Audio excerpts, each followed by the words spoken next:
Miracles do not belong to religion, they belong to nature. And if you're right that nature belongs to God, then miracles belong to God. And if nature was given to you by God, then they belong to you. But whatever the case, they don't belong to religion. That's those type taken care of. You know, the general hand-me-down miracles, the ones that you've heard about and utterly you know to be true in the deepest part of your soul, but never actually saw or experienced for yourself. Mostly the big ones that happened either millennia or centuries ago, walking on water, water into wine, rising from the dead.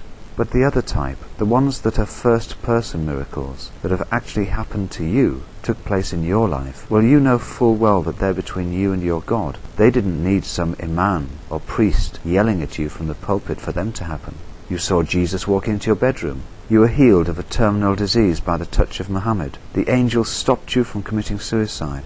Whatever glorious personal miracle it is that you absolutely know happened is between you and your God. Let's keep the interfering sin peddlers out of it at this stage, shall we? Now, I'm not going to deny either type of miracle, the ones that happened 3,000 years ago, or those that happened to you this morning. If they happened, then they happened, true? If I try to question them, then though I may speak with the tongues of humans and angels, if I don't have love, I am a loud gong or a clashing cymbal, 1 Corinthians 31:1. You're not going to listen to an unbeliever's words about something that you totally know and will never even allow yourself to question. And this is why the scheming, largely closet atheist religious clerics know they're onto a good thing with miracles. Remember how fervently you held on to the truth of the miracles that you simply know actually happened in the way you think. Well, what better way than to hijack that powerful personal sense of unquestioning knowledge and claim it for themselves? It's clever stuff, you know, and it works.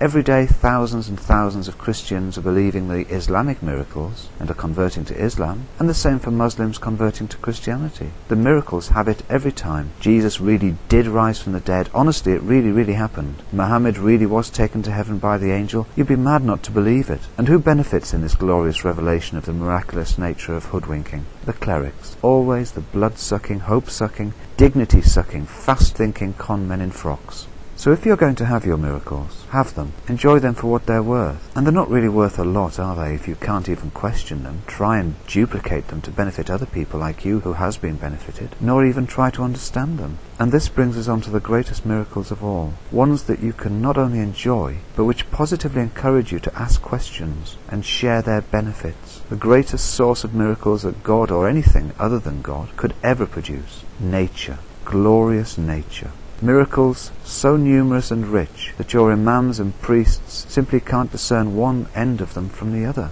Nature's miracles are so miraculous that it took thousands of years for humans to even discover its now obvious secret, that if you mix your excrement with your food, you pass on little tiny bacteria that can kill you stone dead, that the black rock we've been rather stupidly walking on for millennia was actually capable of being burned and used to produce steam that can then turn turbines and generate a miraculous and invisible substance that travels along cables and creates the miracle of light in the darkness of humanity.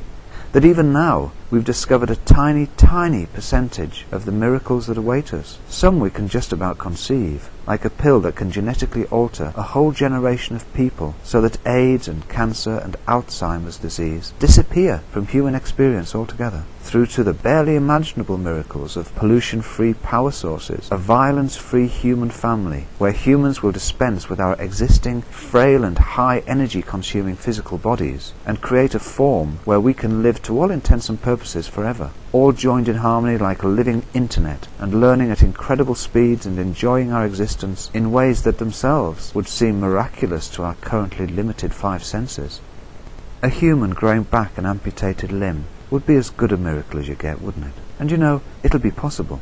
Not via the clerics who just want to suck you dry and remove all the natural miracle-making ability that you have, but via people like you and me, just ordinary humans who studied a bit of chemistry or physics, worked hard and came up with a solution.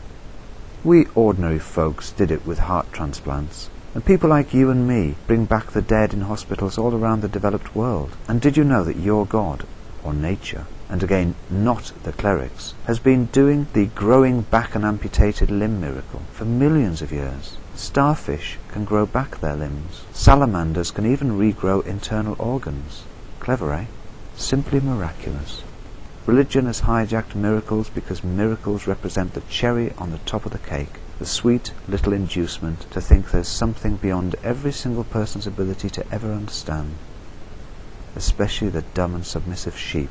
And my question to you is this: Ba, ba, little black sheep, dare you reclaim our miracles from the manacles?